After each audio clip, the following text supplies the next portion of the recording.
तो दोस्तों आज मैं एक्सप्लेन करने वाला हूँ हाल ही में ही रिलीज हुई एक तमिल थ्रिलर मूवी को, जो कि इस साल की one of the best blockbuster thriller movie हो गई है। इसका नाम है महाराजा, जो कि फिलहाल नेटफ्लिक्स के ऊपर अवेलेबल है। आप जाकर जरूर देखना, मूवी काफी बढ़िया है। फिलहाल इस मूवी की IMDb रेटिंग है 8.7 स्टार्स आउट ऑफ 10, जो कि काफी ज्यादा होती है। किसी देरी के चलते हैं सीधा वीडियो की तरफ।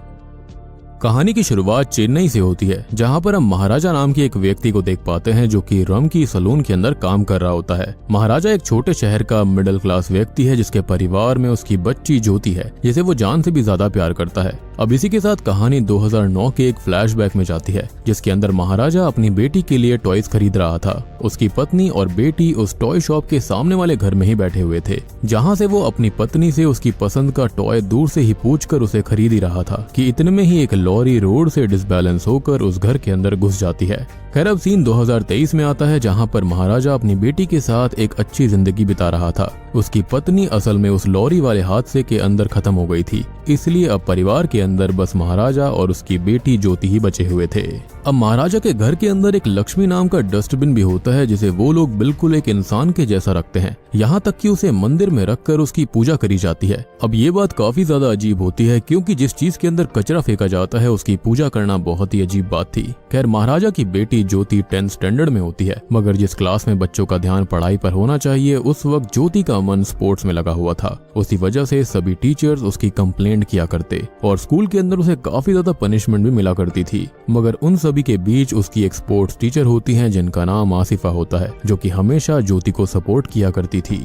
अब एक दिन होता यह है कि ज्योति की बहुत ही ज्यादा कंप्लेंट होने पर स्कूल के प्रिंसिपल ने ज्योति और महाराजा को अपने चेंबर में बुलाया था, जिसके चलते प्रिंसिपल ज्योति को डांटने लगते हैं। लेकिन आसिफा ज्योति को बचाने के लिए एक और बच्चे को प्रिंसिपल के सामने पेश कर देती है, जिसके चलते प्रिंसिपल ने सबके सामने उसे थप्पड़ मारा और फिर वो ज्योति को वापस से डांटने लगे। अब महाराजा ने ज्योति को बहुत ही ज्यादा प्यार से पाला पोसा था, इसलिए वो ये सब और सहन नहीं कर पाता। उसने प्रिंसिपल को ज्योति से माफी मांगने के लिए मजबूर कर दिया था। अब प्रिंसिपल को ये लगने लगता है कि महाराजा बिना माफी सुने जाएगा नहीं, तो उसे मजबूर होकर ज्योति से माफी मांगनी पड़ती है। अब महाराजा का अधिकतर समय ज्योति के साथ ही गुजरता था। अब एक दिन ज्योति ने महाराजा को ये बताया कि उसे स्पोर्ट्स कंपटीशन के लिए स्कूल की तरफ से बाहर जाना पड़ेगा। खैर अगली सुबह वो बस से बाकी बच्चों के साथ चली भी जाती है। ज्योति के जाने से महाराजा एकदम अकेला हो जाता है। ज्योति के ना होने से उसका घर बिखर गया था और वो पागलों जैसा होने लगता है। एक दिन जब महाराजा सो रहा था तो उसके घर पर एक सांप आता है। वो महाराजा के ऊपर से भी निकल जाता है, लेकिन महाराजा इतना खोया हुआ था कि उसे कुछ भी पता नहीं चलता। अब अगले सीन में हम देखते हैं एक अमीर व्यक्ति को, जिसने अपनी कार गैराज के अंदर ठीक करवाने के लिए दी हुई थी। तभी उसको याद आया कि उसकी कार के अंदर उसका एक चश्मा रह गया है। वो गैराज के अंदर पूछताछ करने आता है, लेकिन वहाँ पर किसी को भी उस चश्मे के बारे में नहीं पता था और ये सुनकर वो गुस्सा होकर उन सभी को पीटने लगता है। खैर तभी वहाँ पर धना नाम का एक व्यक्ति आता है, जिसने उस आदमी की कार उसके घर पर डिलीवर करी थी। तभी गैराज का मालिक जो होता है वो धना से उस चश्मे के बारे में पूछता है, लेकिन इससे पहले कि धना कुछ भी बोल पाता, वो अमीर व्यक्ति उसे पीटने लगता है और उसे शाम तक चश्मा वापस दे जाने के लिए बोलता है। आगे हमको दिखाया जाता है कि वो अमीर व्यक्ति शाम को अपने दोस्तों के साथ बैठा हुआ था कि तभी वहाँ पर धना आ जाता है और उसके हाथ में उसी आदमी का चश्मा था, जिसे वो वहीं पर तोड़ देता है। ये सब देखकर वो अमीर आदमी फिर से धना को पीटने लगता है, मगर इस बार धना के मन में उसकी तरफ काफी ग्रजेस आ गए थे और वो और उसके सभी दोस्तों को बहुत पीटने लगता है और वहाँ से चला जाता है। यानी कि यहाँ पर धना कोई आम व्यक्ति तो नहीं लग रहा था। गैराज के अंदर काम करने वाले व्यक्ति के अंदर इतनी हिम्मत नहीं हो सकती कि वो किसी अमीर व्यक्ति पर ऐसे ही हाथ छोड़ दे। खैर अब सीन शिफ्ट होता है, जहाँ पर हमें महाराजा को दिखाया जाता है, जो कि पुलिस स्टेशन आया हुआ था। हमको पता चलता है कि महाराजा को काफी चोट लगी हुई थी, जैसे उसे किसी ने पीटा हो।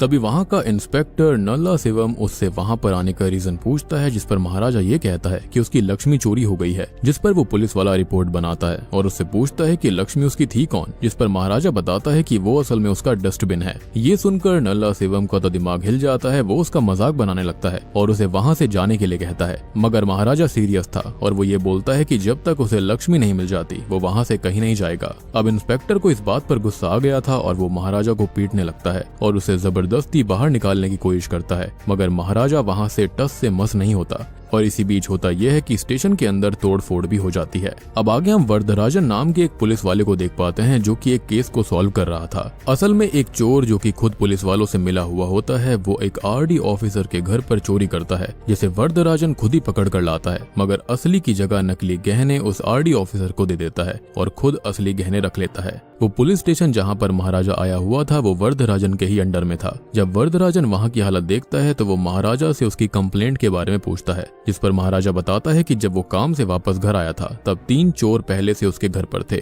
जिन्होंने उस पर हमला किया और लक्ष्मी को ले गए। अब वरदराजन भी महाराजा से पूछता है कि लक्ष्मी है कौन, जिस पर वो बताता है कि वो उसका डस्टबिन है जो कि उसके लिए बहुत ही ज्यादा कीमती है। अब वरदराजन उसे नया डस्टबिन खरीदने के पैसे भी देता है, लेकिन महाराजा को वही सेम डस्टबिन चाहिए था। अब वरदराजन गुस्सा होकर उसे स्टेशन से बाहर फिकवा देता है, पर महाराजा फिर भी नहीं जाता। तभी वरदराजन को ये लगता है कि जो आदमी उस डस्टबिन के लिए इतना कुछ कर सकता है उसके अंदर जरूर कोई खास बात होगी, और इसी के चलते वो महाराजा के केस को फाइल कर लेता है। अब वरदराजन अपनी टीम के साथ महाराजा के घर जाता है और इंक्वायरी करने लगता है, जिसके बाद हम सेल्वम नाम के एक चोर से मिलते हैं जो कि अपने साथियों के साथ मिलकर चोरियां किया करता था। वो लोग उन्हीं घरों में चोरी किया करते जहां पर कोई मर्द ना हो, और चोरी करने के बाद वो हमेशा औरतों के साथ में सेक्सुअल असॉल्ट करते थे। खैर आगे हम देखते हैं कि सेल्वम एक शादीशुदा व्यक्ति होता है जिसके परिवार में एक बीवी और एक छोटी बच्ची थी, और ये जो सीन है ना वो 2009 का है, यानी कि जहां पर हमें सेल्वम के बारे में बताया जा रहा है, और ये सेम वही टाइम होता है जिस वक्त महाराजा की बीवी भी खत्म हो गई थी। अब सेल्वम की बच्ची का नाम अम्मू होता है जिसकी पीठ पर चोट का घाव भी था जो कि काफी गहरा था। अब सेल्वम दिन में वायरिंग का काम करता और रात में चोरी का, और इस बारे में किसी को कोई भी आइडिया नहीं था, उसके घर वाले इसके बारे में नहीं जानते थे। खैर अब मूवी प्रेजेंट टाइम में आती है जहां पर हम सेल्वम के घर के अंदर लक्ष्मी को देख पाते हैं, जिससे हमको पता चलता है कि उस रात महाराजा के घर पर सेल्वम भी था। दूसरी तरफ सभी पुलिस वाले लक्ष्मी को ढूंढ रहे होते हैं, मगर अभी तक उसकी कोई भी खोज खबर नहीं थी। महाराजा पुलिस स्टेशन में काम करने लगता है क्योंकि उसने वरदराजन को लक्ष्मी को ढूंढने के लिए 5 लाख रुपए की घूस देने का वादा किया था, जिसमें से उसने उसे खाली 50,000 रुपए अभी दे दिए थे। अब अगले सीन में हम नोटिस करते हैं कि महाराजा वरदराजन से मिलने के लिए बैठा हुआ था कि तभी धना की कंपनी का एक कार मैकेनिक वहां पर आता है। महाराजा के पूछने पर वो बताता है कि उसकी कंपनी में काम करने वाला धना काफी दिनों से गायब है, और वो महाराजा को उसकी फोटो भी दिखाता है। फोटो देखते ही हम फ्लैशबैक में जाते हैं जहां पर हम नोटिस करते हैं उसी अमीर आदमी को जिसे धना ने मारा था। अब महाराजा जब अपने घर में उन चोरों से लड़ रहा होता है तभी एक चोर के पास से उसे एक कार की पर्ची मिली थी,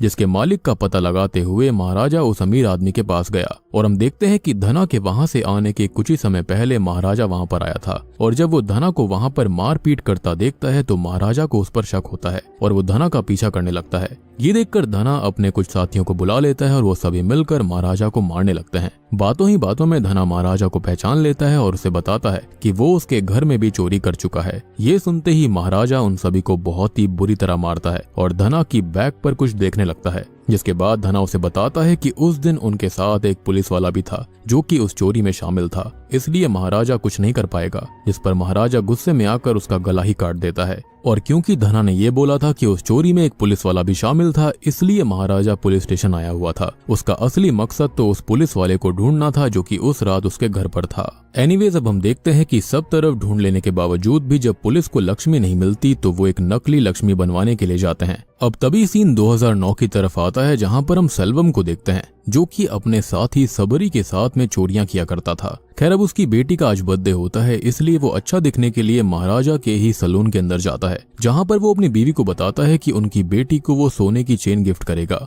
लेकिन होता यह है कि शेविंग कराते समय ट्रिमर की बैटरी खत्म हो जाती है, तो महाराजा बैटरी को लेने के लिए बगल वाली दुकान पर जाता है। लेकिन इतने में ही सेल्वम का दोस्त सबरी उसे कॉल करके बताता है कि यहाँ पर उनकी चोरियों के बारे में अखबार में छप चुका है और वो एक्सपोज हो चुके हैं। सेल्वम उससे बात करके फोन रख देता है कि तभी वो नोटिस करता है कि उसके पीछे महाराजा खड़ा हुआ था। अब सेल्वम को ये लगने लगता है कि महाराजा ने उसकी सारी बातें सुन ली हैं, लेकिन महाराजा कोई रिएक्शन नहीं देता क्योंकि उसने ऐसा कुछ सुना ही नहीं था। जिसके बाद सेल्वम जल्दी जल्दी अपने घर चला जाता है। इधर महाराजा नोटिस करता है कि सेल्वम की जो सोने की चेन थी वो वहीं पर रह गई थी, जिसको देने के लिए महाराजा उसके घर जाता है। लेकिन ऑब्वियस सी बात है कि पुलिस वालों को सारी चीज पता चल गई थी कि सेल्वम चोरी करता है। अखबार के अंदर चोरी की भी खबर आ गई थी, तो सबरी को तो शूट करके खत्म कर दिया जाता है और सेल्वम को अरेस्ट कर लिया जाता है। अब सेल्वम को ये लगता है कि शायद से महाराजा ने ही उसकी बातें सुनी थी और वही पुलिस को लेकर वहां पर आया, और इसलिए वो मन ही मन में महाराजा से बदला लेने का ठान लेता है। लेकिन यहाँ पर महाराजा तो खाली उसकी चेन लौटाने आया था। खैर मूवी फिर से प्रेजेंट टाइम में आती है और हम देखते हैं कि नकली लक्ष्मी यानी कि डस्टबिन बन चुका होता है, मगर यहाँ पर चोर कौन बनेगा, जिस पर वरदराजन ये सोचता है कि हमेशा की ही तरह किसी पुलिस के ही आदमी को चोर की तरह पकड़ लिया जाएगा और बाद में उसको छोड़ देंगे, क्योंकि ये वो पहले भी कई बार कर चुके थे। इसलिए यहाँ पर नल्ला शिवम को ही चोर बना दिया जाता है। अब वरदराजन महाराजा को कॉल करता है और उसे एक बार फिर से पुलिस स्टेशन आकर अपनी कहानी बताने के लिए बोलता है। अगली सुबह महाराजा पुलिस स्टेशन आता है और फिर से कहानी सुनाने लगता है। यहाँ पर कहानी का एक बड़ा राज सामने आता है। महाराजा बोलता है कि वो रात 10 बजे अपने घर पर आया था, पर असल में वो घर पर था ही नहीं, बल्कि ज्योति घर पर आई थी, जहाँ पर वो चोर पहले से ही छुपे हुए थे, जो कि 3 लोग थे, जिसमें से एक वो पुलिस वाला भी था जो कि अभी महाराजा के लिए लक्ष्मी को ढूंढ रहा होता है, यानी कि नल्ला शिवम। जी हाँ, और दूसरा था सेल्वम, जो कि जेल से छूटकर महाराजा से अपना बदला लेने आया था। और यहाँ से हमको पता चलता है कि अभी तक जो भी सेल्वम के बारे में बताया गया था वो सारी चीजें पास्ट में हुई थी, यानी 2009 में, और प्रेजेंट में वो खाली अपना बदला लेने आया था। अब ज्योति इन सारी बातों से अनजान अपने घर पर कपड़े बदल रही थी, जहाँ पर ये तीनों उसको देखते हैं और फिर वो उसके साथ में गलत काम करते हैं और महाराजा के आने से पहले भाग जाते हैं। ज्योति की बहुत ही बुरी हालत हो गई थी। इधर वरदराजन जब उस पुलिस वाले को ये कहानी बताता है, यानी कि नल्ला शिवम को, तो वो डर जाता है और सेल्वम को तुरंत ही कॉल कर देता है। अभी तक नल्ला शिवम को ये लग रहा था कि महाराजा को कुछ नहीं पता, मगर अब उसे डर था कि कहीं लक्ष्मी को ढूंढते हुए वो न पकड़ा जाए। अब इधर सीन फिर से पास्ट में जाता है, जहाँ पर उसी रात जब महाराजा अपनी बेटी के लिए स्पोर्ट शूज लेकर घर आ रहा था, तो घर आकर वो अपनी बेटी को इतनी बुरी हालत में देखकर शॉक्ड रह जाता है और उसे तुरंत ही हॉस्पिटल लेकर जाता है।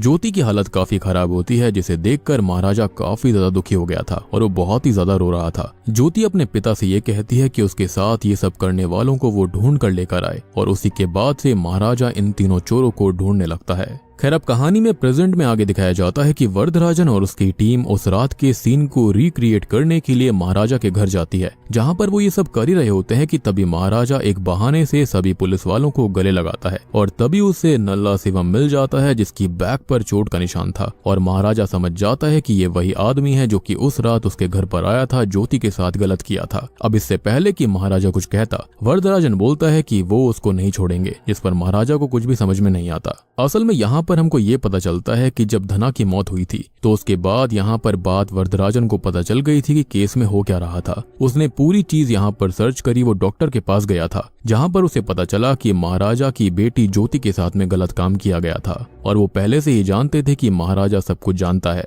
इनफैक्ट वो तो इनडायरेक्टली महाराजा के साथ मिलकर उसकी ही हेल्प कर रहे थे, ताकि यहाँ पर वो उस पुलिस वाले को पकड़ पाएं जो कि ये गलत काम करता है। और अभी तक ये सब खाली लक्ष्मी को ढूंढने का नाटक कर रहे थे, ताकि नल्ला शिवम को शक न हो। जिसके बाद वरदराजन महाराजा को नल्ला शिवम को मार देने के लिए कहता है और एक वेपन भी देता है, और बाकी सभी लोग उस पुलिस वाले को यानी कि नल्ला शिवम को महाराजा के साथ घर में बंद कर देते हैं, जिस पर महाराजा उसे वहीं ऑन द स्पॉट मार डालता है। वरदराजन का ऐसा मानना था कि ऐसे लोगों के लिए कोई भी सजा कम पड़ेगी और वो माफी के लायक बिल्कुल नहीं है। खैर अब कहानी आगे बढ़ती है और महाराजा को पता चल गया था कि नल्ला शिवम और धना के साथ में जो तीसरा व्यक्ति था वो फिलहाल एक कंस्ट्रक्शन बिल्डिंग में काम करता है और वहां छुपा हुआ है। जिसके बाद वो वहां पर जाता है और सेल्वम को देखते ही उसे फ्लैशबैक के सीन्स याद आते हैं, जब सेल्वम को पुलिस पकड़कर ले गई थी। ये देखकर महाराजा उसे बहुत मारता है। उसे काफी पीटने के बाद सेल्वम उससे ये कहता है कि मैं तो कुछ दिन में ठीक हो जाऊंगा, मगर तुम्हारी बेटी इस हादसे से कभी भी उभर नहीं पाएगी। और तभी हम नोटिस करते हैं कि टीचर आसिफा ज्योति को लेकर वहीं पर आती है। और दोस्तों अब यहाँ पर खुलते हैं इस मूवी के सबसे भयानक असली पत्ते। तभी ज्योति सेल्वम को एक चेन देती है और बोलती है कि ये चेन वो रख ले, और वो वहां से चली जाती है। ज्योति को लगा था कि वो लोग उस दिन घर में चोरी करने आए थे। चेन देखकर सेल्वम बिल्कुल चौंक जाता है। असल में ये वही चेन होती है जो कि सेल्वम ने 2009 में अपनी बेटी को उसके जन्मदिन पर देने का सोचा था। और यहाँ पर एक बार फिर से 2009 का सीन दिखाया जाता है, जहाँ पर हम नोटिस करते हैं कि सेल्वम के अरेस्ट होने के बाद में उसकी पत्नी ये बोलती है कि वो उसकी बेटी ज्योति से दूर रहे, क्योंकि उनको इस बारे में कोई आइडिया नहीं था कि वो कितने गलत काम करता है और लड़कियों के साथ भी गलत करता है। तो ऑब्वियस सी बात है, ये सब सुनकर देखकर सेल्वम को गलतफहमी हो गई थी कि महाराजा ने उसे पकड़वा दिया, जबकि उसके बारे में ऑलरेडी पुलिस को पता चल चुका था। तो सेल्वम ने अपने मन में महाराजा के अगेंस्ट एक ग्रज पाल लिया था, और जैसे ही वो जेल से बाहर आया तो उसने ये गलत काम कर दिया। लेकिन शॉकिंग चीज ये होती है कि जब महाराजा वहां पर आया था तो वो अपने परिवार को लेकर सेल्वम के घर गया था। ये वही घर था जो कि हमने शुरुआत में देखा था। महाराजा सेल्वम की पत्नी को वो चेन देता है जो कि सेल्वम उसके सलून के अंदर ही भूल आया था, मगर सेल्वम की पत्नी उसे लेने से मना कर देती है कि ये भी चोरी की होगी। तभी महाराजा सेल्वम की बेटी के लिए टॉय लेने जाता है, जिसके बाद उनके घर में वो लॉरी घुस गई थी। अब इस हादसे के अंदर महाराजा की बीवी, उसकी खुद की बेटी और सेल्वम की बीवी सभी मारे जाते हैं, लेकिन खाली सेल्वम की बेटी बच गई थी क्योंकि उसके ऊपर डस्टबिन यानी कि लक्ष्मी गिर गई थी, जिससे कि सेल्वम की बेटी बच गई थी। और इसलिए ही ये लोग लक्ष्मी को बहुत ही ज्यादा अच्छे से रखते थे, इसलिए उसकी पूजा किया करते थे। उनके लिए वो भगवान से कम नहीं थी। आई होप आपको लक्ष्मी वाला कॉन्सेप्ट क्लियर हो गया होगा। और यहाँ पर हमको ये पता चलता है कि असल में महाराजा की वो बेटी जिसे महाराजा इतने समय से पाल पोस कर बड़ा कर रहा था, वो महाराजा की नहीं बल्कि सेल्वम की बेटी होती है। जी हाँ, तभी ज्योति की बैग पर सेल्वम को एक निशान दिखता है, जिसे देखकर सेल्वम को याद आता है कि उसकी बेटी पर भी ठीक ऐसा ही निशान था, यानी कि ये लड़की ज्योति नहीं बल्कि ये अम्मू होती है। यहाँ सेल्वम ने बदले की आग में अपनी ही बेटी के साथ गलत किया था, इनफैक्ट उसके साथियों ने भी किया था। अब सेल्वम अपने किए हुए पर बहुत ही शर्मिंदा होता है और महाराजा से माफी मांगता है, लेकिन अब बहुत देर हो गई थी। अब महाराजा, ज्योति और आसिफा वहां से निकल जाते हैं और सेल्वम अपनी गलती के लिए खुद को माफ नहीं कर पाता और वहीं ऑन द स्पॉट बिल्डिंग से कूदकर अपनी जान दे देता है। और बूम, इसी के साथ में ये मूवी यहीं पर खत्म हो जाती है। तो दोस्तों, ये थी महाराजा ग्रेट किंग फिल्म की कहानी। उम्मीद करता हूँ कि आपको ये Tamil blockbuster action thriller movie अच्छी लगी होगी। ये जो मूवी है वो तमिल फिल्म इंडस्ट्री की 2024 की सेकंड हाईएस्ट फिल्म बन चुकी है, यानी कि इसने काफी बढ़िया पैसे कमाए। 20 करोड़ में ये मूवी बनी थी, इसने अभी तक 110 करोड़ रुपए कमा लिए हैं। मूवी काफी बढ़िया है, काफी ज्यादा दिल को टच करती है, एक्शन सीन्स, एक्टिंग काफी जबरदस्त है। बाकी यहाँ पर सारी चीजें मैंने आपको ऑलरेडी समझा दी है, आपको सारी चीजें समझ में आ गई होंगी। फिर भी अगर आपका कोई डाउट है तो आप कमेंट सेक्शन में पूछ सकते हैं। तो वीडियो पसंद आई हो तो लाइक कर देना, चैनल के ऊपर नए हैं तो सब्सक्राइब कर लीजिए। बाकी आप लोग कमेंट करके बताना कि आपको ये फिल्म कैसी लगी। तो मैं आप सबको मिलता हूँ अगली वीडियो के साथ में, तब तक के लिए